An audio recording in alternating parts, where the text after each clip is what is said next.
প্রিয় শিক্ষার্থীরা, তোমরা কেমন আছো? আশা করি ভালো আছো। আজকের অনলাইন ক্লাসে তোমাদেরকে স্বাগতম।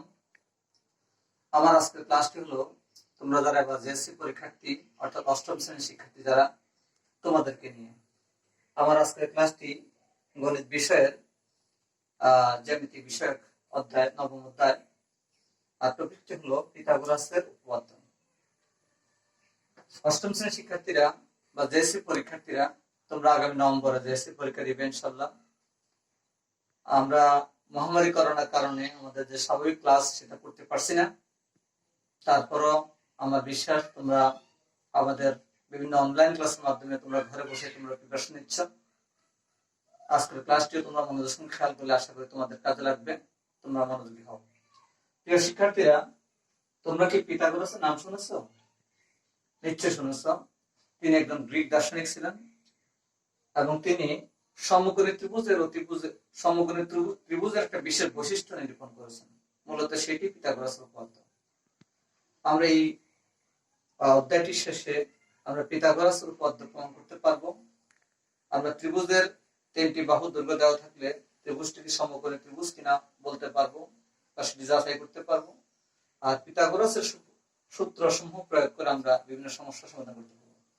চলো আমরা সেই পদ্ধতি প্রমাণ করি। প্রিয় শিক্ষার্থীরা, পিথাগোরাসের পদ্ধতিটা যেটা আছেন, যেটা প্রতিজ্ঞাটি, সেটি হলো এরকম যে একটি সমকোণী ত্রিভুজের অতিভুজের প্রঙ্কিত বর্গক্ষেত্র অপর দুই বাহুর প্রঙ্কিত বর্গক্ষেত্র দ্বয়ের সমষ্টি সমান। আমি আবার বলছি, একটি সমকোণী ত্রিভুজের অতিভুজের প্রঙ্কিত বর্গক্ষেত্র অপর দুই বাহুর প্রঙ্কিত বর্গক্ষেত্র দ্বয়ের সমষ্টি সমান। একটু মাথায় রাখতে হবে, এর বুঝে করতে হবে। বিষয়টা এমন, ধরো একটা সমকোণ ত্রিভুজ, এটা একটি সমকোণ ত্রিভুজ। তোমরা তো সমকোণ ত্রিভুজ কাকে বলে জানো? ধরো এ বি সি, এটাই সমকোণ ত্রিভুজ। যে ত্রিভুজ একটি কোণ সমকোণ তাকে সমকোণ ত্রিভুজ বলে। একটি সমকোণ, পিথাগোরাস বলেছেন যে একটি সমকোণী ত্রিভুজের অতিভুজ, এটা অতিভুজ, এটা কি অতিভুজ। অতিভুজ কাকে বলে? অতিভুজ মানে সমকোণের বিপরীত বাহুকে অতিভুজ বলে। তাহলে সমকোণী ত্রিভুজের এটা সমকোণ, এটা যে সমকোণ হয়, এই সমকোণের বিপরীত বাহুকে অতিভুজ বলে। আর পিথাগোরাস বলেছেন যে এই অতিভুজের প্রঙ্কিত বর্গক্ষেত্র অপর দুই বাহুর প্রঙ্কিত বর্গক্ষেত্র দ্বয়ের সমষ্টি সমান। বিষয়টা যদি আমি একটু রূপ দিই, এখানে যদি আমি একটা বর্গ থাকতে পারতাম, বর্গক্ষেত্র কাকে বলে? যে চতুর্ভুজের চারটি বাহুই সমান। ধরো আমি আঁকলাম, এটা একটা বর্গক্ষেত্র। এইখানে যে জায়গাটা আছে ঠিক অপর দুই বাহু, এখানে একটা বাহু, এই যে এই বাহুটা, এই বাহুটার বর্গক্ষেত্র আমি এখানে একটা আঁকি। আবার এখানে যে একটা বর্গক্ষেত্র আঁকি, আমি হয়তো ছবিটা ঠিক একটু যদি সুন্দর করে আঁকি,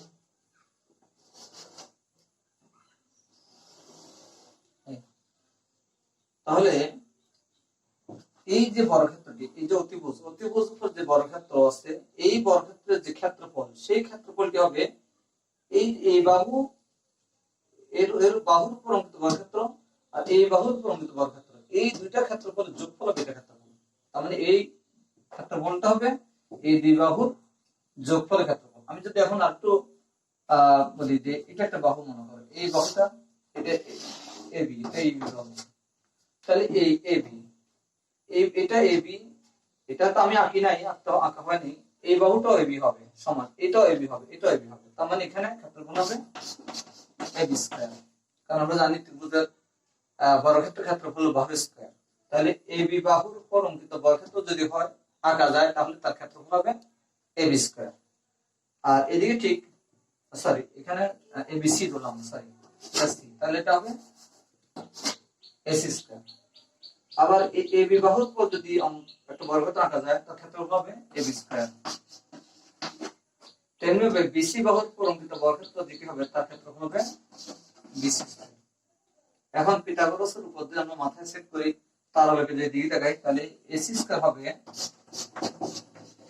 এসি স্কয়ার হবে এই এবি স্কয়ার প্লাস এই বিসি স্কয়ার যোগফল। এই হলো আমাদের পিথাগোরাস উপপাদ্য। অর্থাৎ এই এসি বাহুর পরঙ্কিত বর্গক্ষেত্র হবে এই এবি বাহু এবং বিসি বাহুর পরঙ্কিত বর্গক্ষেত্র দ্বয়ের সমষ্টি সমান। দ্যাট ইজ এসি স্কয়ার সমান AB square plus BC square. এটা হলো আমাদের পিথাগোরাস উপপাদ্য। তাহলে আবার বলছি, পিথাগোরাস উপপাদ্যটি কি? সমকোণী ত্রিভুজ একটি বাহুর পর সমকোণী ত্রিভুজের অতিভুজের পরঙ্কিত বর্গক্ষেত্র অপর দুই বাহুর পরঙ্কিত বর্গক্ষেত্র দ্বয়ের সমষ্টি সমান। আমরা সাধারণ নির্বাচনকে মাথায় সেট করব। তার এটা হলো একটি আইন, জ্যামিতিক আইন। আমি যেটা বলি, এটা যদি মাথায় না থাকে তাহলে আমি এটা প্রমাণ করবো কিভাবে। এখন আমরা প্রমাণ করার জন্য আমরা কিছু কাজ করব। আমরা একটা ছবি আঁকবো। ধরো আমি এটা মুছে ফেলি, আমি একটি সমকোণী ত্রিভুজ আঁকি।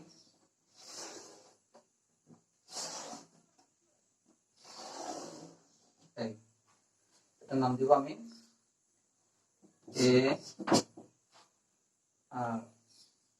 বইয়ের মতো করে দিই এবিসি। এখানে বি কোণটা সমকোণ। তাহলে একটা প্রতিজ্ঞাকে প্রমাণ করার জন্য আমাদের একটা মানে কাল্পনিক ছবি আঁকতে হবে। আমি আঁকলাম, মনে করি এবিসি একটি সমকোণ ত্রিভুজ যেখানে বি কোণটা সমকোণ। এবার আমি নাম দেবো এটা বি। এটা হলো বি বাহু, এটা দিব আমি সি বাহু, এটা দিব এ বাহু। তার মানে কি? মনে করি এ বি সি একটি সমকোণ ত্রিভুজ যেখানে বি কোণটা সমকোণ। ধরি এসি সমান সমান বি। কি দেবো? এসি সমান সমান বি,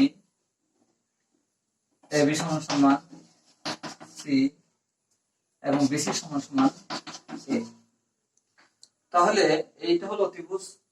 তাহলে এই অতিভুজ বি, বি এর পর যে অঙ্কিত বর্গক্ষেত্র সেটা কি হবে? পিথাগোরাস বলছেন এসি স্কয়ার সমান সমান কি হবে? AB square plus BC square. তার মানে অর্থাৎ এসি কে কি দিলাম আমি বি, তাহলে বি স্কয়ার সমান এবি কে কি দিলাম C, C square plus BC কে দিলাম এ, তাহলে এ স্কয়ার। এটা আমাদের প্রমাণ করতে হবে। তাহলে বিসি নির্বাচন মনে করি, কারণ আমরা জানি সাধারণ নির্বাচনটাকে আমরা যখন চিত্রের মাধ্যমে উপস্থাপন করি তখন আমাদের পরের যে প্রতিজ্ঞার অংশগুলো আছে, সাধারণ নির্বাচন, বিসি নির্বাচন, অঙ্কন, প্রমাণ। আর সাধারণ নির্বাচনটা বললাম, বিসি নির্বাচন মনে করি এ বি সি একটি সমকোণী ত্রিভুজ যেখানে বি কোণ সমকোণ। ধরি এসি সমান সমান বি, এবি সমান সমান সি এবং বিসি সমান সমান এ। তাহলে প্রমাণ করতে হবে যে এসি স্কয়ার, এই যে এসি স্কয়ার সমান AB square plus BC square. অর্থাৎ বি স্কয়ার, এসির মান বি, তাহলে বি স্কয়ার সমান সমান সি স্কয়ার প্লাস স্কয়ার। আমাদের এটা প্রমাণ করতে হবে। প্রিয় শিক্ষার্থীরা, এই প্রমাণটি যেটা করতে হবে সেটা আমাদের টার্গেট। আমাদের কি? B square equal to c square plus square. এটা আমরা আমাদের টার্গেট, এখানে আমরা পৌঁছবো। এখন তোমরা তো আমার ক্লাসগুলো আগে পেয়েছো যে প্রমাণের জন্য আমাদের কখনো কখনো কিছু অতিরিক্ত কাজ করতে হয়, এটাকে অঙ্কন বলা হয়। আমরা এখানে কিছু অঙ্কন করব। আমরা ঠিক চিত্রটা এইভাবে থাকলে আমাদের কাজটি হবে না। এখন সেটা করার জন্য কি করব? এই বিসি বাহুকে ডি পর্যন্ত ভর্তি করব। এখন কি বলবো, আমি কি একেবারে ওই পর্যন্ত নিয়ে যাব না? একটা মাপ আছে তো। ঠিক আমি এই যে সি বাহুর দৈর্ঘ্য যতটুকু নিব, তাহলে আমি বিসি কে আমি ডি পর্যন্ত ভর্তি করি। কিভাবে করবো? ঠিক সি এর সমান, এখানে সি ছোট সি। তার মানে বিসি কে ডি পর্যন্ত ভর্তি করি যেন সিডি সমান সমান এবি সমান সমান সি হয়। তাহলে বিসি কে ডি পর্যন্ত ভর্তি করি যেন সিডি সমান সমান, এই বর্ধিত অংশটা কার সমান? এই এবি এর সমান, দ্যাট ইজ সি এর সমান। ঠিক আছে? ডি বিন্দুতে একটা লম্ব আঁকবো আমি। হ্যাঁ, ডি বিন্দুতে আমি লম্ব আঁকবো ই।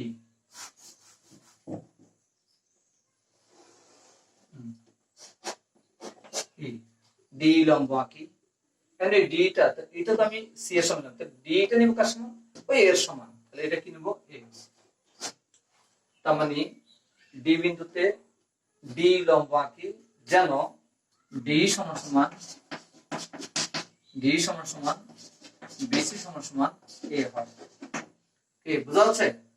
তাহলে আবার বলি, বিসি কে ডি পর্যন্ত বর্ধিত করি, বিসি কে ডি পর্যন্ত বর্ধিত করি যেন সিডি সমান সমান এবি সমান সমান সি হয়। ডি বিন্দুতে ডি লম্ব আঁকি যেন ডি সমান সমান বিসি সমান সমান এ হয়। এবার আমরা এটা যোগ করব সি সিই এবং এই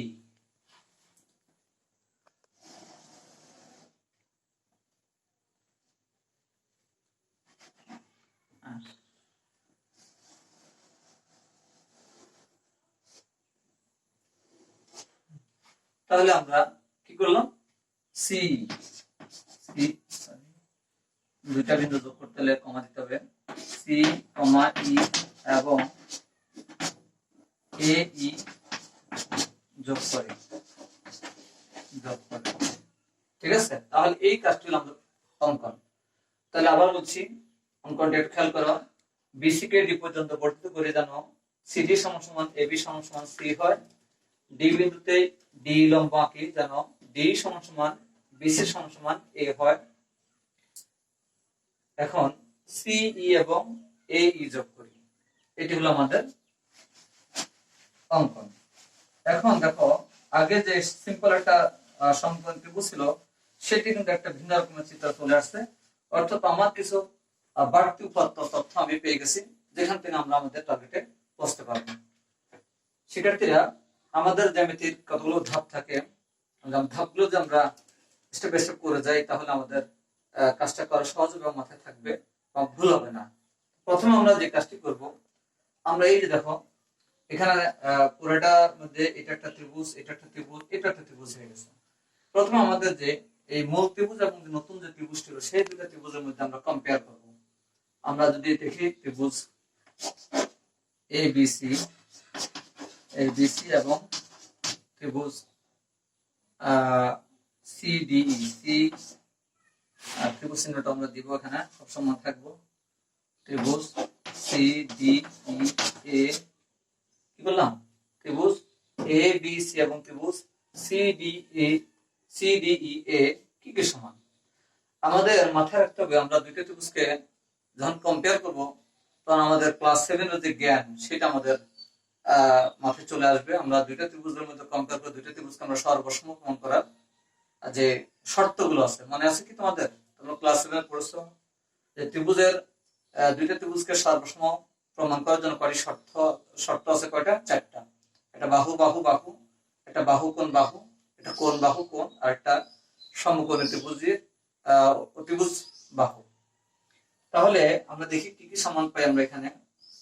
দেখো এ সি এবং সি মিল আছে, অর্থাৎ এবি সমান সমান সিডি সমান, এবি সমান সমান সিডি সমান সমান সি, তারপর বিসি সমান সমান ডি সমান সমান এ, দুইটা বাহু সমান। তাহলে আমাদের বাহু বাহু দুইটা বাহু মিল আছে। এখন আমরা কোণ দেখবো, তাহলে দেখার একটা কি, এই যে বি কোণ সমান সমান ডি কোণ, কেন? এটা সমকোণ আর এটা লম্বযুক্ত, এটা সমকোণ, ঠিক আছে? তাহলে যে এই বাহু সমান দুইটি বাহু এবং একটা কোণ, তাহলে এ বাহু সমান এ বাহু, এ বাহু সমান এ বাহু, এই কোণ সমান এই কোণ, অর্থাৎ দুই বাহু এক কোণ। তাহলে আমরা জানি যদি দুটি ত্রিভুজ একটি দুই বাহু এক কোণ, দুই বাহু এবং এটা কি কোণ? অন্তর্ভুক্ত, এই দুই বাহুর অন্তর্ভুক্ত কোণ।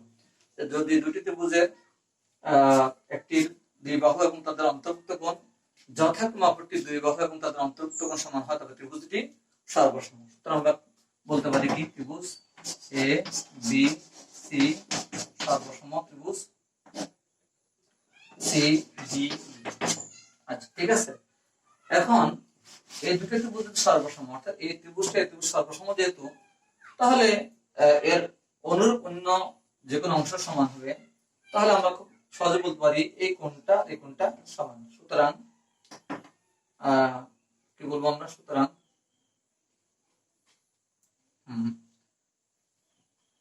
বি এ সি কোণ, বি এ সি কোণ সমান এই কোণটার নাম কি? ইসিডি কোণ, ইসিডি কোণ। ঠিক আছে, তাহলে এই কোণ আর এই কোণটা কি সমান। এই যে একটা বিষয় আমরা এখানে রাখলাম, এটা আমাদের পরবর্তী কাজে লাগবে। আচ্ছা, এখন আমরা বুদ্ধি খাটিয়ে আর একটু সামনে যাব। এখন আমাদের এই যে একটা ত্রিভুজ, ত্রিভুজ এ বি সি, খেয়াল করো, ত্রিভুজ এ বি সি, এই ত্রিভুজের মধ্যে এই যে বি কোণ, এটা একটা কোণ, অর্থাৎ এ বি সি কোণ, বি এ সি কোণ, এ সি বি কোণ, কয়টা কোণ? তিনটা কোণ। আচ্ছা বলো দেখি তোমরা, এটা আইকিউ, যে বি এ সি কোণ, যেটা যে বি এ সি কোণ প্লাস এই কোণটা, এর নাম কি? এ সি বি কোণ। এখানে কত ডিগ্রিটা? 1 সমকোণ।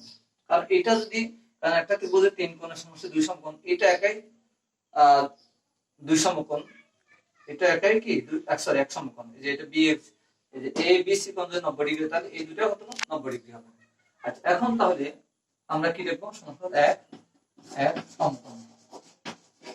আবার বলছি, দেখো তোমরা হয়তো বুঝে, খেয়াল করো, এই যে ত্রিভুজের এ বি সি, ত্রিভুজের এ বি সি কোণ প্লাস বি এ সি কোণ প্লাস এ সি বি কোণ সমান 2 সমকোণ। যেহেতু এটা একাই 1 সমকোণ, সুতরাং এই দুইটা কোণ, অর্থাৎ বি এ সি কোণ প্লাস এ সি বি কোণ, বি এ সি কোণ প্লাস সি কোণ 1 সমকোণ। আচ্ছা, বা এখন আমরা যদি বলি যে বি এ সি কোণ, এই যে বি এ সি কোণ আমরা আগে যে একটা ধাপে যে আমরা করলাম, বি এ সি কোণ করতে কি লিখবো? ইসিডি কোণ। তাহলে আমরা কি লিখবো? ইসিডি কোণ প্লাস এসি বি কোণ, এসি বি কোণ 1 সমকোণ। ঠিক আছে, তাহলে কি দাঁড়াচ্ছে? কারণ ইসিডি কোণ মানে এটা আর এসি বি কোণ, এসি বি কোণ এটা, এই দুটো কোণ যোগফল কত হলো? 1 সমকোণ। তাহলে এখন তোমরা দেখো, যদি এই কোণ আর এই কোণ মিলা যদি 1 সমকোণ হয়, তাহলে এই কোণটা কত? অবশ্যই 1 সমকোণ। কারণ এই পুরা কোণটা হলো 2 সমকোণ, পুরা কোণটা কি 2 সমকোণ, ব্যাক সরল কোণ। তাহলে এই কোণ আর এই কোণ যদি 1 সমকোণ হয়, তাহলে এই কোণটাই সুতরাং লিখতে হবে। সুতরাং এসি ই কোণ, সুতরাং এ সি ই কোণ সমান কি? 1 সমকোণ। তাহলে সুতরাং, তাহলে এই যে আমরা দেখতে, সুতরাং ত্রিভুজ এসি কোণ, ত্রিভুজ এসি কোণ একটি কি সমকোণী ত্রিভুজ। দেখো আমরা কাজের ধাপে ধাপে আমরা এখন এই যে একটা নতুন ত্রিভুজ এ এসি কোণ, এই ত্রিভুজটা হলো কি ত্রিভুজ? সমকোণী ত্রিভুজ হয়ে গেল। ঠিক আছে, তাহলে আমরা কাজের দুইটা ধাপ বুঝতে পারছি। প্রথমে দুইটা ত্রিভুজের কম্পেয়ার করলাম, তারপর সেখান থেকে আমরা এই কোণটা সমান এই কোণ বের করলাম, তার পরবর্তীতে আমরা এই কোণ আর এই কোণ যোগ করে 1 সমকোণ পেলাম, যার ফলে আমরা এই কোণটা 1 সমকোণ পেলাম। অর্থাৎ আমরা এসি এই ত্রিভুজটি আমরা সমকোণী ত্রিভুজ আমরা বলতে পারলাম। শিক্ষার্থীরা, আমরা এরপরে যে কাজটি পরের ধাপে আমাদের সব সময় একটা মাথায় রাখতে হবে, আমরা কেউ তো আমাদেরকে নিজে করে দেবে না, আমরা নিজেরাই আমরা সমস্যার সমাধান করবো, নতুন কিছু করবো, আমাদের আইকিউ শার্প রাখতে হবে। এখন আমরা কি দেখবো? আমাদের এই চিত্রটা ভালো করে খেয়াল করো, দেখো তো, এই বিলম্ব, এই বিলম্ব কি? বিডি। দেখো তো, ঠিক না? এই বিবাহটা কার প্রলম্ব? বিডি এর প্রলম্ব, যেহেতু সমকোণ। এবং ডি লম্ব, ডি লম্ব তাও বিডি। ঠিক আছে, এই বিবাহটা বিডি বাহুর লম্ব, আবার ডি বাহুটাও বিডি বাহুর লম্ব। তাহলে এই বিডি বাহুর পর এ বি এবং ডি দুটো লম্ব। সুতরাং একবার চোখ বন্ধ করছি, সুতরাং এ বি সমান্তরাল ডি। ঠিক আছে, যখন তুমি একটা সাল লাগার পর এটাও লম্ব হবে, এটাও লম্ব হবে, তাহলে অবশ্যই এই দুটো কি হবে? সমান্তরাল হবে, অর্থাৎ এই দুটার মাঝে দূরত্ব সমান হবে। সুতরাং এবি, এই এবি বাহু এবং এই ডি বাহু সমান্তরাল। এখন শিক্ষার্থীরা, তোমাদের মাথায় আছে আমাদের এই মানে তোমাদের অষ্টম অধ্যায়ে তোমরা যখন দেখতে পড়ছো, তখন সেখানে ত্রিভুজ, চতুর্ভুজ, ট্রাপিজিয়াম বিভিন্ন মানে সংজ্ঞা তোমরা পড়েছো। এখন মানে এটা একটা চতুর্ভুজ এ বি থ্রি। হ্যাঁ, তাহলে আমাদের মনে আছে আমরা ট্রাপিজিয়ামের যে সংজ্ঞাটা আমরা পড়ছিলাম, মনে আছে যে কোন যেমন দেখো এ বি ডি ই একটা চতুর্ভুজ, আর এই চতুর্ভুজটার মধ্যে এই বাহু আর এই বাহু কি সমান্তরাল, তাহলে এই দুইটা বাহু সমান্তরাল মানে এক জোড়া বাহু সমান্তরাল। তাহলে আমাদের ট্রাপিজিয়ামের সংজ্ঞাটা মনে আছে যে কোন চতুর্ভুজের এক জোড়া বাহু সমান্তরাল হলে তাকে বলা হয় ট্রাপিজিয়াম। তার মানে এখন আমরা একদম বলতে পারি, সুতরাং এ বি ডি ই একটি কি ট্রাপিজিয়াম, ট্রাপিজিয়াম, ঠিক আছে। তাহলে এ বি ডি একটা ট্রাপিজিয়াম। এখন ট্রাপিজিয়াম যেহেতু পেলাম, এখন ভালো করে ট্রাপিজিয়াম দিকে তাকায় রাখো। এই যে এই ট্রাপিজিয়ামের যদি টোটাল জায়গাটা আমরা চিন্তা করি, টোটাল ক্ষেত্রফল চিন্তা করি, তাহলে সেই ক্ষেত্রফলটার মধ্যে কি পাই? এটা একটা ত্রিভুজ ক্ষেত্র পাই, এটা একটা ত্রিভুজ ক্ষেত্র পাই, এটা একটা ত্রিভুজ, কয়টা ত্রিভুজ ক্ষেত্র? এখানে তিনটি ত্রিভুজ ক্ষেত্র। তাহলে আমরা যদি এখন একটু বিষয়টাকে বোর্ডে লিখে প্রকাশ করি, যে তাহলে এ বি ডি ই এর ক্ষেত্রফল সমান ত্রিভুজ ক্ষেত্র এ বি সি প্লাস ত্রিভুজ ক্ষেত্র সি ডি ই প্লাস ত্রিভুজ ক্ষেত্র এ সি ই। ঠিক আছে, দেখো এ বি ডি ই ত্রিভুজ ক্ষেত্রের ক্ষেত্রফল সমান হবে ত্রিভুজ ক্ষেত্র এ বি সি প্লাস ত্রিভুজ ক্ষেত্র সি ডি ই প্লাস ত্রিভুজ ক্ষেত্র এ সি ই। আচ্ছা, ঠিক আছে। এখন বা এখন এ বি ডি, এই এ বি ডি যে ট্রাপিজিয়াম তার ক্ষেত্রফল কত? সেক্ষেত্রে তোমাদের মনে আছে বা মনে রাখতে হবে, এটা ভুলে গেলে তোমরা পরীক্ষা পারবে না বা তোমাদের প্রয়োজন তোমরা কাজে লাগাতে পারবে না, যে একটা ট্রাপিজিয়ামের ক্ষেত্রফল নেওয়ার সূত্রটা কি? যে সমান্তরাল বাহুদ্বয়ের যোগফল প্লাস বাহুদ্বয়ের মধ্যবর্তী দূরত্ব। তাহলে আবার বলছি না, ট্রাপিজিয়াম ক্ষেত্রে ক্ষেত্রফল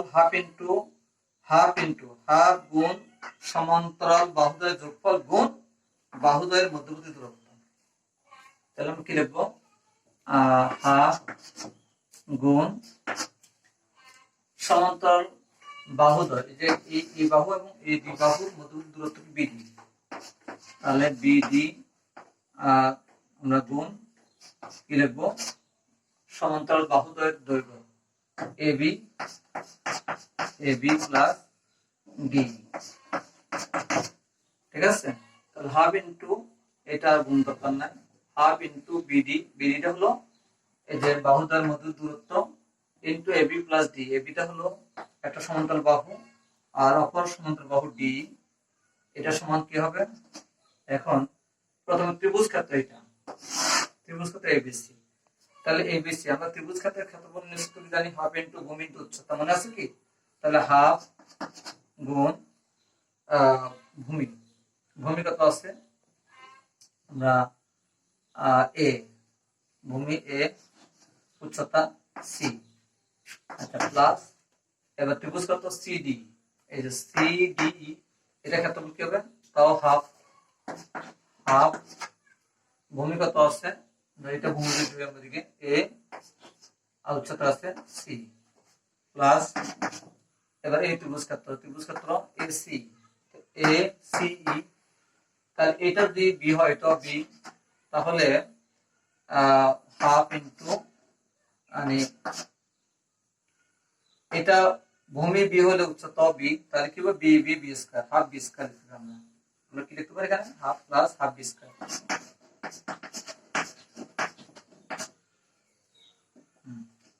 তাহলে হাফ বি স্কয়ার কিভাবে আসে? এটা যদি হয় বি বাহু, এটার সমকোণ ত্রিভুজ, তাহলে এটাও বি বাহু হয়ে গেল। তাহলে যেহেতু এই দুইটা ত্রিভুজ সর্বসম, আমাদের মনে একটা কথা বলা হয় এখানে, যে আমরা যখন এই দুইটা ত্রিভুজ সর্বসম প্রমাণ করেছিলাম তখন এই কোণটার এই কোণটা সমান পেয়েছিলাম, আবার এই বাহুটার এই বাহুটা সমান, তার মানে এই বাহুর এই বাহু সমান হলে এটা বি হলে এটা বি, তাহলে এখন যদি আমরা এই ত্রিভুজটা ধরি, আমরা এই ত্রিভুজের এটা ভূমি হলে এটা উচ্চতা, এটা ভূমি হলে এটা উচ্চতা, এটা যদি বি হয় ভূমি উচ্চতা বি, তাহলে হাফ গুণ বি গুণ বি, তার মানে কি হাফ বি বি স্কয়ার। তাহলে এখন আমাদের হাফ, এটা কি half into BD into AB plus d equal half AC plus half B square. এটা যদি আমরা একটু ক্যালকুলেশন করি, আমরা উপরে লিখি এখন, বা হাফ বিডি, এই বিডিটাকে আমরা দেখি, বিডি কোথায়, এটা বিডিতে আমরা কি আছে, বিসি প্লাস সিডি, তাহলে কি লিখবো আমরা, বিসি প্লাস সিডি, আর এদিকে আছে কি এবি প্লাস ডি, আর এদিকে আছে কি আমাদের, আচ্ছা দেখো হাফ এসি, তাহলে এখানে কি হচ্ছে, যদি আমরা এখানে হাফ এসি শুধু এসি হবে না, AC plus half B square, ঠিক আছে। এখন বা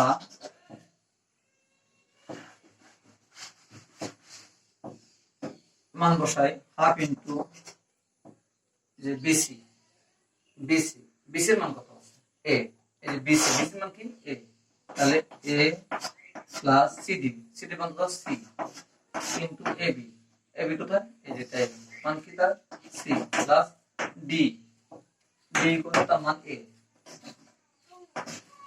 equal to AC plus half B square, বা একদম বীজগণিতীয় ক্যালকুলেশন, যেটা তুমি এদিকে তাকাও দরকার নেই, খেয়াল করো।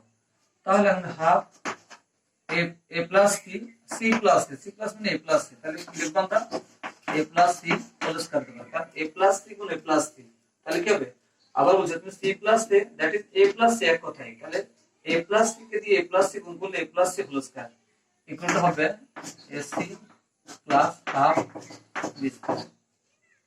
এখন এই হাফটা দূর করতে হলে, যদি এই হাফ দূর করতে আমি কি করব, আমি 2 দিয়ে গুণ করব, 2 দিয়ে গুণ করলে কি হবে, বা এই হাফটা চলে যাবে, 2 দিয়ে গুণ করলে a plus C whole square equal to twice AC plus b square, ঠিক আছে। আচ্ছা, তাহলে কি দাঁড়াচ্ছে ওটা, এই হাফ কোথায় গেল, 2 দিয়ে, আমরা এখানে ব্যাখ্যা দিব, সাইড নোট দিব, 2 দিয়ে গুণ করে, 2 দিয়ে গুণ করলে কি হবে, কারণ তুমি দেখো এই হাফ দিয়ে আমি 2 দিয়ে গুণ করি, তাহলে এটা কাটা, তাহলে হাফটা চলে গেছে, আর 20 এদিকে 2 দিয়ে গুণ করলে এদিকে করতে হবে, তাহলে উভয় পক্ষে 2 দিয়ে গুণ করে আমরা হাফ রিমুভ করলাম, তার থাকবে a plus whole square equal to s এর সঙ্গে 2 গুণ হবে, আর বি স্কয়ারের হাফটা চলে যাবে।